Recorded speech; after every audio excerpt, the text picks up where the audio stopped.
We're talking all about Doug Ford's More Homes Built Faster Act.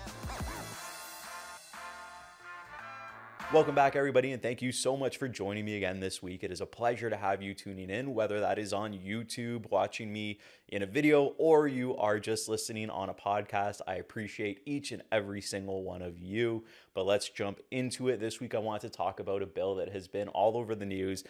Maybe because I'm a realtor, I notice these things more, but I've been seeing it splashed everywhere. Articles are coming out like every 2 hours on this thing. So I figured let's just make a video about it and go through it, try to put all the information in one spot, and then see what happens from there.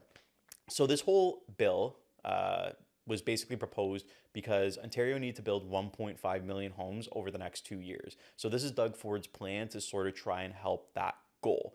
I actually put notes on this one because there's a lot of information I don't want to miss, and I want to make sure I kept it structured. But I promise I'm only going to read this one paragraph, and that paragraph is: the ambitious legislation aims to address a critical shortage in housing through a long list of bold measures, such as zoning regulations to allow triplex units on lots that are zoned single-family residential.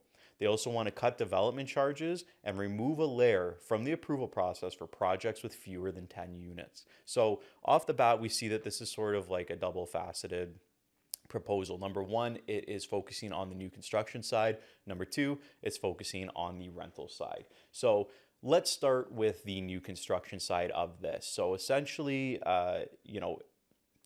we got to talk about how it's impacting the conservation authority. So this is one of the biggest things with the bill, is with the new construction. Part of getting around these zoning regulations and stuff like that and removing layers of the approval process is sort of dancing around some aspects of the conservation authority. So the conservation authority is basically it's a local agency that protects the watersheds and protects essentially the nature. It's unique to Ontario, this conservation authority. And what it does is if you live in an area and you have green space around you, the reason you have that green space, more likely than not, is because a conservation authority had a say in it. And when we look at building outwards and expanding the construction in the greater Hamilton area, a lot of it is protected by the conservation authority, which isn't necessarily a bad thing. I mean, it's there to make sure that we don't just put concrete everywhere and sprawl out. However, sometimes they do have land that can be built upon, that building on would not have a direct major impact on communities. And that's sort of what the government's looking at. It says that they are looking to work with the conservation authority to identify land that is currently under their protection that they can give up for building. Now, this is why it's getting a lot of heat, this proposal. Right there, you can just tell from that. Environmentalists are up in arms, which you can't blame them, because it's essentially removing a lot of the protection that the Conservation Authority has over that. And I mean, if you look at it from one aspect, it looks like, okay, forget about the conservation, let's just build. So I definitely see the negative to that, because in my neighborhood, I live on the Stony Creek Mountain right now. I love it. There's so much green space around, so many trails, and I absolutely love it. I couldn't imagine living in areas without it. But that doesn't mean that those areas, we're going to lose those areas right away. What this means is they want to build out smartly and target areas that they can safely build and try to expedite the process so it doesn't take as long to get the same result in the end. Number two, we also don't know the financial impact that this is going to have on municipalities. So they're proposing that they want to cut a lot of development charges out, specifically for people that are looking to build affordable housing or family-sized units for rental. What he wants to do is eliminate a lot of those development charges just to make it easier and more incentivized for builders to build those types of units, because developers are always faced with paying heavy fees and all this to get these things built. But if they're trying to build affordable units, what they want to do is obviously build to maximize their pocket. If the fees can be reduced to build more affordable units for people, then that's what they're going to do. Now, a lot of people are mad about it because they're saying, developers are going to get all these breaks. They're going to start building like crazy. What the heck? But at the end of the day, if we need more housing, what other way is there to do it than build more, right? So I don't really get the aspect of saying, I get a lot of people saying, oh, Doug and his buddies are going to get rich off of this. And maybe some of his friends will, because he's friends with developers. But at the end of the day, if these developers are going to go ahead and be incentivized to provide affordable housing, then I think it's a great option for that. Number 3, he wants to eliminate appeals. This is another big part of it. So what this means, third-party appeals, I should specify. So essentially what this means is they're looking at when you go to develop anywhere, if you've ever seen a new development site, they always put up the big site plan, and people can appeal it. Third-party groups, people that want to protect an area for some reason, or a neighborhood committee that doesn't want a condo building going near them, they come and they appeal it. What this is going to allow is that tribunal to just deny those appeals and block these appeals, and in some cases just not even allow the appeals to come in. So this is going to speed up the process of development, which, you know, I sit on either side of the fence with that, because I don't believe in some areas, like if you're in a low-rise area, I would hate it if these condos just started popping up around me. But at the end of the day, I mean, they're trying to speed this process up, and they're trying to give, you know, take power from the municipalities and just sort of go and build, let these developers go at it. Number 4, they also touch on how it's going to affect the Heritage Act. So the Heritage Act is essentially it's an act in place to protect homes, buildings, places that could be deemed a heritage site. Like, they have a long history in Hamilton, they're iconic, and we don't just want to see them torn down for this big glass box to be popped up. So they're looking at sort of refining those rules to see what should be defined as a heritage act. They're trying to streamline the process. That's the whole theme of this bill. Streamline, make it easy, get things built. So a lot of people are upset about that as well, because, you know, there was that story about that soy sauce factory that kind of, I think it was in Toronto, that stopped the development from happening because it became heritage. So they're trying to stop that, because you have this prime real estate that could be used for housing that is close to transit.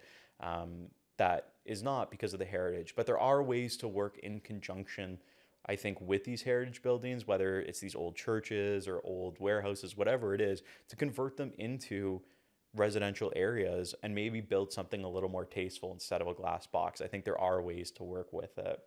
And then number 5, aimed at not just development, but density. Yes, this is a huge one. I actually love this, because the bill is not just targeting building out, which a lot of people are taking that into consideration, but it is talking about density, because a part of this, which I'm going to talk about in the next section, but a part of this is building around existing transit. So density, I know we had that vote in Hamilton, which is what people wanted. So this should be happy news that now you can get your density instead of building out, but building more condos downtown next to transit. And this has benefits too, which I'm going to touch on in the next section.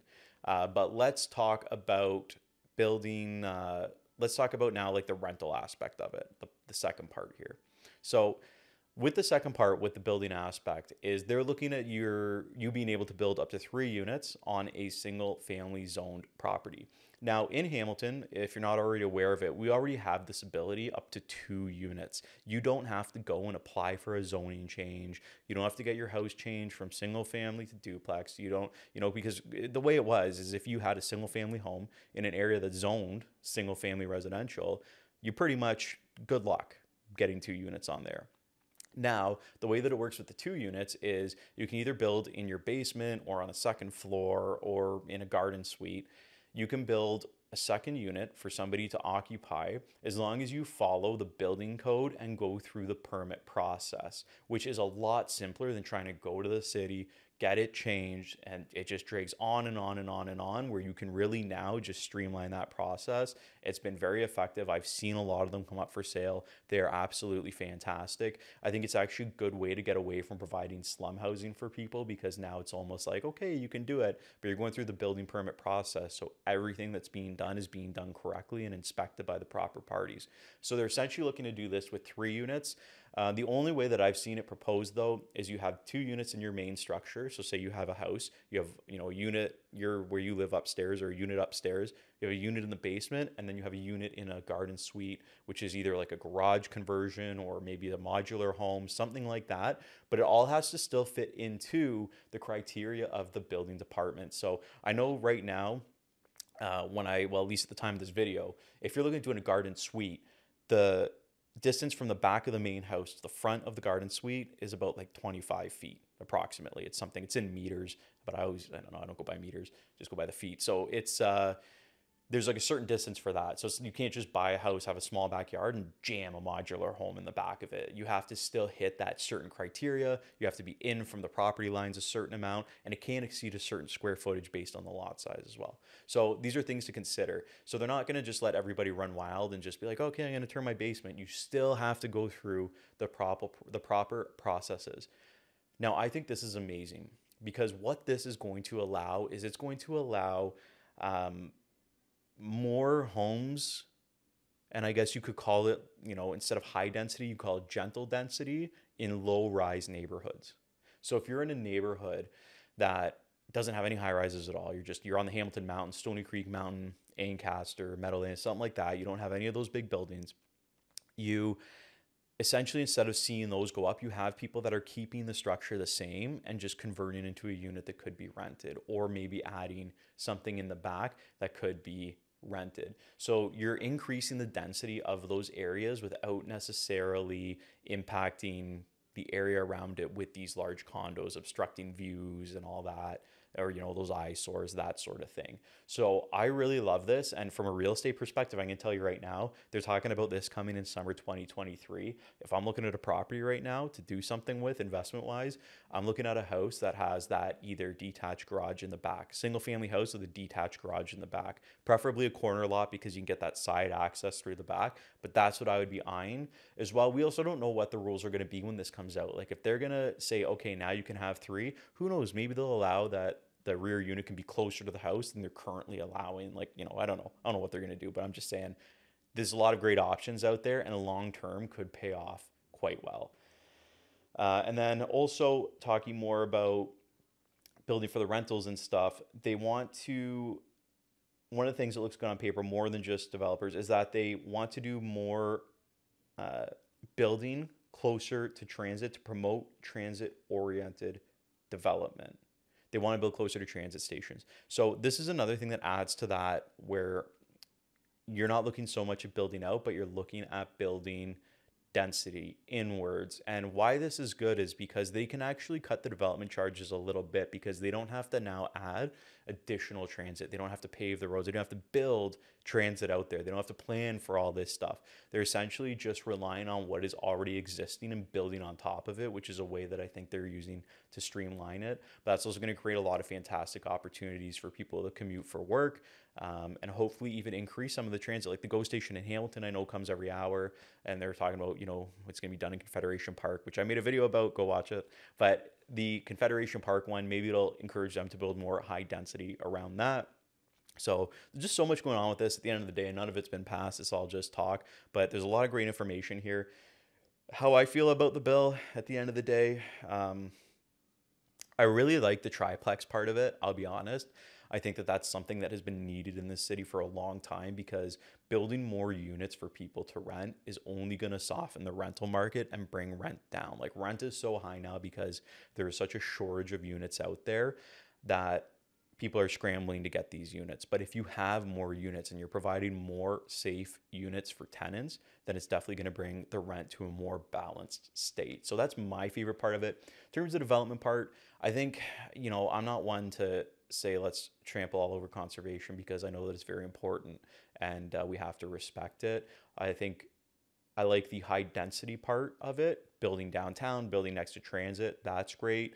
Going to conservation is where it gets a little touch and go for me. But I mean, at the end of the day, we do have to build more, and there's, we have to do what we have to do to get those homes, I guess. Otherwise, we run back into the supply demand, and if we don't get those units built and rates start to come back down, who's to say we don't end up in the same situation that we did over the last 2 years with that craziness? So anyways, those are just my thoughts of a realtor. I don't know.